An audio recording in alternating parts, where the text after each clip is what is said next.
নমস্কার, আমি শামীম শেখ বর্ধমান বিশ্ববিদ্যালয়ের অন্তর্গত কালনা কলেজের চতুর্থ সেমিস্টারের বিএড বিভাগের একজন ছাত্র।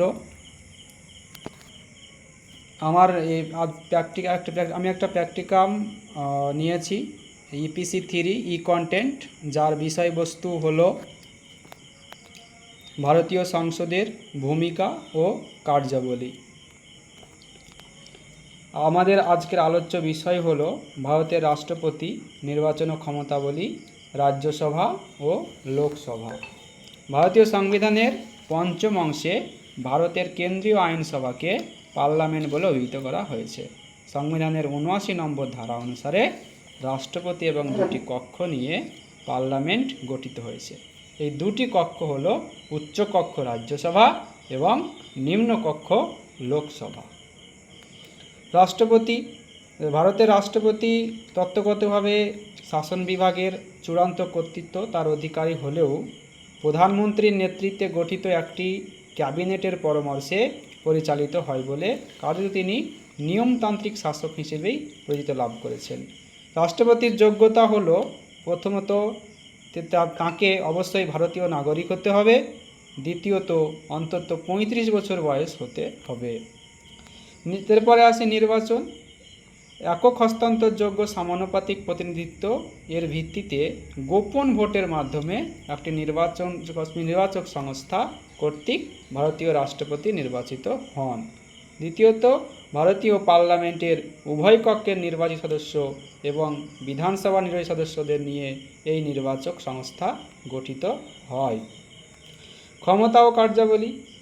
রাষ্ট্রপতির ক্ষমতা প্রথমত শাসন সংক্রান্ত ক্ষমতা, সামরিক ক্ষমতা, আইন সংক্রান্ত ক্ষমতা, অর্থ বিচার জরুরিকালীন ক্ষমতা ও আরও এছাড়াও অন্যান্য ক্ষমতা আছে। এবার আসি রাজ্যসভা। রাজ্যসভাটা কি? সংবিধানের ৮০ নম্বর ধারায় রাজ্যসভার গঠন ও নির্বাচন পদ্ধতি সম্বন্ধে আলোচনা করা হয়েছে। অনধিক ২৫০ জন সদস্য নিয়ে রাজ্যসভা গঠিত হবে। সদস্যদের মধ্যে ১২ জন রাষ্ট্রপতি কর্তৃক মনোনীত হবেন। এনাদের সাহিত্য, বিজ্ঞান, সমাজসেবা পারদর্শী হতে হবে। অবশিষ্ট ২৩৮ জন সদস্য অঙ্গরাজ্য এবং কেন্দ্রশাসিত অঞ্চল থেকে পরোক্ষভাবে নির্বাচিত হবেন। ভারতের রাষ্ট্রপতি পদাধিকার বলে রাজ্যসভার চেয়ারম্যান হিসেবেও কার্য সম্পাদন করেন।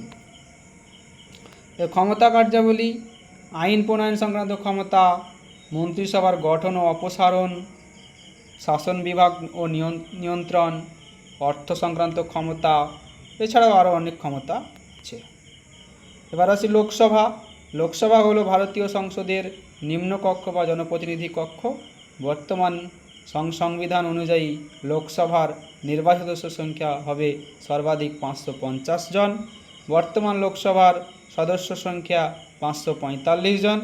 লোকসভার প্রথম অধিবেশনে সদস্যরা নিজেদের মধ্যে থেকে একজন থেকে অধ্যক্ষ এবং অন্য একজনকে উপাধ্যক্ষ নির্বাচিত করেন। এই অধ্যায়েই সভা পরিচালনা করেন।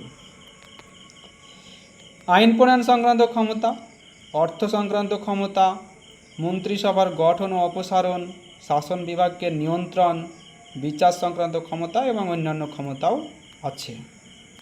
সর্বশেষে বলি যে কিছু অসুবিধা সত্ত্বেও ভারতীয় সংসদ ভারতীয় জনগণের কাছে এক পবিত্র গণতন্ত্রের মন্দির রূপে বিবেচিত হয়ে থাকে।